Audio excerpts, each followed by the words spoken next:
اللہم صلی علی محمد وعلی آل محمد کما صلیت علی ابراہیم وعلی آل ابراہیم انک حمید مجید۔ اللہم بارک علی محمد وعلی آل محمد کما بارکت علی ابراہیم وعلی آل ابراہیم انک حمید مجید۔ اعوذ باللہ من الشیطان الرجیم، بسم اللہ الرحمن الرحیم۔ وَإِذْ قَتَلْتُمْ نَفْسًا فَادَّارَأْتُمْ فِيهَا وَاللَّهُ مُخْرِجٌ مَا كُنتُمْ تَكْتُمُونَ فَقُلْنَا اضْرِبُوهُ بِبَعْضِهَا كَذَلِكَ يُحْيِي اللَّهُ الْمَوْتَى وَيُرِيكُمْ آيَاتِهِ لَعَلَّكُمْ تَعْقِلُونَ ثم قست قلوبكم من بعد ذلك فهي كالحجارة أو أشد قسوة وإن من الحجارة لما يتفجر منه الأنهار وإن منها لما يشقق فيخرج منه الماء وإن منها لما يهبط من خشية الله وما الله بغافل عما تعملون۔ اس سے پچھلے سبق میں ہم نے پڑھا تھا قال انہ یقول انہا بقرۃ لا ذلول تثیر الارض ولا تسقی الحرث مسلمۃ لا شیۃ فیہا قالوا الآن جئت بالحق فذبحوها وما کادوا یفعلون۔ اس سے پچھلی آیات میں ہم نے گائے ذبح کرنے کا جو حکم آیا اور بنی اسرائیل نے سوال پہ سوال کر کے جو اس کے اندر اپنے لیے مشکلات پیدا کیں وہ سارا ذکر پڑا۔ قال انہ یقول انہا بقرۃ، موسیٰ علیہ السلام نے ان کے سوال پہ اللہ کی طرف سے پیغام دیا کہ اللہ تعالیٰ فرماتا ہے کہ وہ گائے ایسی ہو لا ذلول، جوتی نہ گئی ہو، تثیر الارض، زمین میں ہل چلانے کے لیے، ولا تسقی الحرث، اور نہ ہی زمین کو پانی دینے کے لیے یعنی کنواں چلانے کے لیے جوتی گئی ہو، مسلمۃ، وہ بالکل ٹھیک ٹھاک ہو، لا شیۃ فیہا، اس میں کسی قسم کا کوئی داغ بھی نہ ہو، قالوا الآن جئت بالحق، تو اس کے بعد اس قوم نے یہ رپلائی دیا کہ اب آپ صحیح مسئلہ لے کر آئے ہیں۔ فذبحوها، پھر انہوں نے اس کو ذبح کیا، وما کادوا یفعلون، حالانکہ ان کے لیے ممکن نہیں تھا کہ وہ ذبح کرتے، یعنی اتنی انہوں نے اپنے لیے مشکلات پیدا کر لی تھیں کہ ذبح کرنا ناممکن نہ آئے، لیکن انہوں نے پھر ان مشکلات کو عبور کیا اور انہوں نے ذبح کیا۔ وَإِذْ قَتَلْتُمْ نَفْسًا فَادَّارَأْتُمْ فِيهَا، وَإِذْ، اور جب، قتلتم تم نے قتل کیا، نفساً ایک جان کو یا ایک شخص کو، فَادَّارَأْتُمْ فِيهَا، پس تم اس میں اختلاف کرنے لگے۔ اس معاملے میں بحث ہو گئی کہ یہ کس نے قتل کیا، اختلاف ہو گیا، قاتل مل نہیں رہا۔ واللہ مخرج، اور اللہ تعالی نکالنے والا ہے، ما کنتم تکتمون، یا مخرجن کا معنی ظاہر کرنے والا ہے، ما کنتم جو تم تھے، تکتمون چھپاتے۔ فقلنا،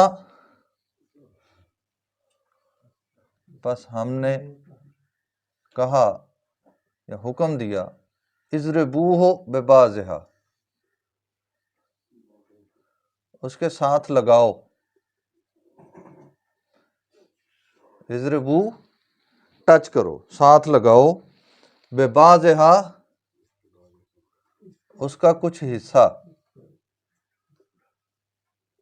گوشت کا ایک ٹکڑا،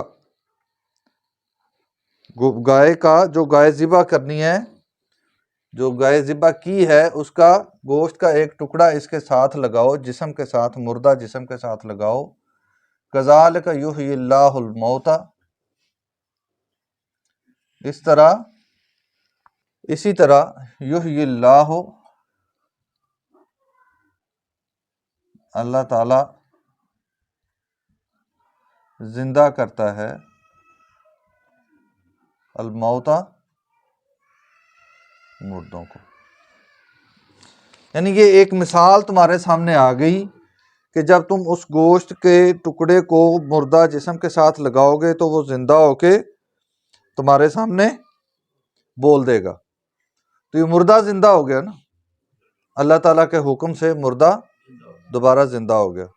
تو اللہ تعالیٰ فرما رہے ہیں کہ جس طرح وہ زندہ ہو گیا، اسی طرح ہی اللہ تعالیٰ تمام مردوں کو، جس سے تم انکاری ہو کہ مرنے کے بعد کیسے زندہ ہو سکتے ہیں، تو یہاں سے ہی سیکھ لو کہ دوبارہ زندہ ہو سکتے ہیں۔ اللہ تعالیٰ دوبارہ زندہ کرے گا اور پھر ان کا حساب بھی کرے گا۔ وَيُرِيكُمْ آيَاتِهِ، اور دکھاتا ہے تمہیں اپنی نشانیاں، لَعَلَّكُمْ تَعْقِلُونَ، تاکہ تم سمجھ سکو، عقل سے کام لو۔ ثم، پھر، یہ ساری نشانیاں دیکھنے کے باوجود، ثم، پھر، اس کے باوجود، قست قلوبکم، تمہارے دل سخت ہو گئے۔ حالانکہ دلیل ملنے کے بعد، نشانی دیکھنے کے بعد دل کو کیا ہونا چاہیے؟ نرم ہو جانا چاہیے، اللہ کے خوف سے پگھل جانا چاہیے، لیکن اللہ تعالیٰ فرما رہے ہیں کہ یہ سب کچھ دیکھنے کے باوجود تمہارے دل سخت ہو گئے۔ من بعد ذالک، اس کے بعد، فہی کالحجارہ، پس وہ تھے پتھر کی مانند، پتھر کی طرح سخت، او اشد قسوہ، یا اس سے بھی زیادہ سخت۔ کیسے زیادہ سخت؟ اس بات کی دلیل اللہ تعالیٰ نے اگلے الفاظ میں بیان کی ہے، وَإِنَّ مِنَ الْحِجَارَةِ، اور بے شک پتھروں میں سے بہہ نکلتی ہیں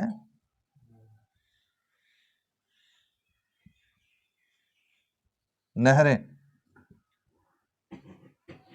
وَإِنَّ مِنْهَا، اور ان میں سے ایسے بھی ہیں، لَمَا يَشَّقَّقُ، جو پھٹ پڑتے ہیں، فَيَخْرُجُ مِنْهُ الْمَاءُ، بس اس میں سے پانی بہہ نکلتا ہے۔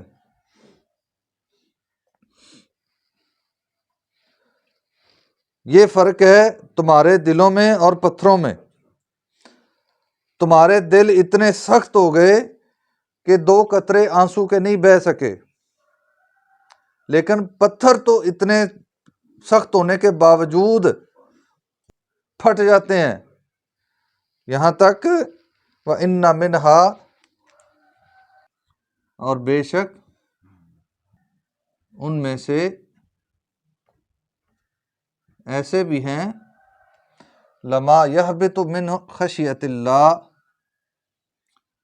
جو اللہ کے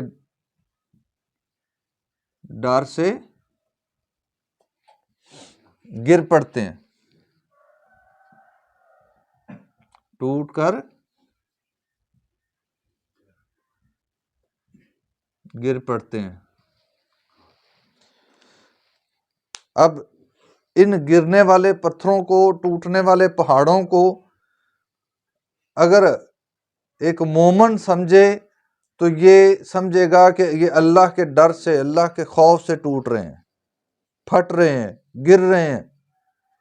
لیکن اگر ایک نام ماننے والا سائنٹیفک میتھڈ کو سامنے رکھتے ہوئے دیکھے گا تو وہ کہے گا یہ لینڈ سلائیڈنگ ہو رہی ہے۔ لینڈ سلائیڈنگ کیوں ہو رہی ہے؟ ٹھیک ہے، اللہ کے حکم سے ہو رہی ہے۔ اللہ سے ڈر کے یہ پہاڑ ریزہ ریزہ ہو جاتے ہیں، تو اللہ تعالیٰ فرما رہے ہیں کہ تمہارے دل اس سے بھی سخت ہو گئے۔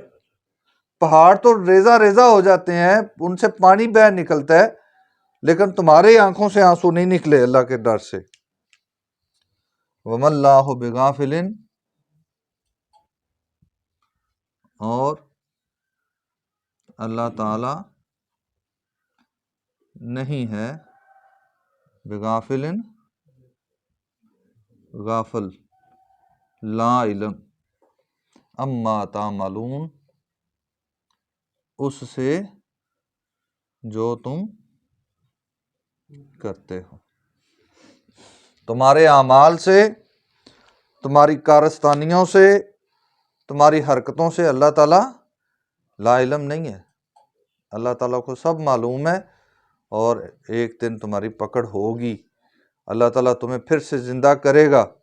جیسے تم نے دیکھا کہ تمہارے اندر جو اختلاف تھا، ایک شخص جس کو تم ڈھونڈ رہے تھے، اس کے قاتل کو، اس کا پتہ لگانے کے لیے اللہ تعالیٰ نے اس مردے کو دوبارہ زندہ کر دیا، اسی طرح تم سب کو دوبارہ زندہ کرے گا۔ یہ ایک نشانی تھی کہ اس مردے کو زندہ کر کے اس کی زبانی سارا کچھ بلوایا۔ اللہ تعالیٰ عاجز نہیں ہے کہ اس مردے کے ذریعے ہی ساری حقیقت سامنے آئے، کسی اور طریقے سے بھی آ سکتی ہے۔ اللہ تعالیٰ کے پاس بہت سارے ذرائع ہیں، مقصد تو قاتل ڈھونڈنا تھا نا۔ اللہ تعالیٰ قاتل کی زبان کو حکم دے دے کہ خود تسلیم کر، تو وہ تسلیم کر لے گا۔ ان اللہ علی کل شیء قدیر۔ لیکن مردے کو زندہ کیوں کروایا؟ یہ اللہ کی نشانی ہے۔ یریکم آیاتہ لعلکم تعقلون۔ اللہ تعالیٰ تمہیں اپنی نشانیاں دکھاتا ہے تاکہ تم سمجھ سکو۔ وہ نشانی کس لیے دکھائی؟ تاکہ یہ سمجھ سکیں کہ اللہ تعالیٰ کے پاس اختیار ہے کہ مردوں کو زندہ کر سکتا ہے۔ لیکن اس کے باوجود اگر ایک شخص اللہ پر ایمان نہ رکھے اور اس بات کو نہ سمجھے تو اس کے لیے پھر اگلی آیت ہے کہ ان کے دل پتھر سے بھی زیادہ سخت ہیں۔ اللہ تعالیٰ ہمیں سمجھنے اور عمل کرنے کی توفیق عطا فرمائے۔